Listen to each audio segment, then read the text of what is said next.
seorang tukang kayu menebang sebatang pohon. Dari satu batang pohon yang sama itu, dia membuat 3 buah tong kayu.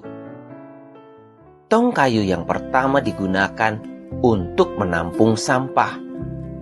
Tong sampah itu selalu menimbulkan bau busuk, sehingga ia selalu dijauhi orang-orang.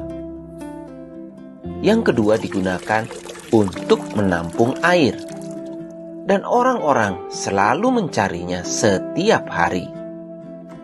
Dan tong yang ketiga digunakan untuk menampung anggur. Orang-orang menyukai dan menikmatinya. Ketiga tong tersebut berasal dari tempat yang sama, dari bahan yang sama, memiliki kapasitas yang sama. Tetapi nasib mereka berbeda hanya dari apa yang telah diisikan masuk ke dalamnya. Itulah hidup.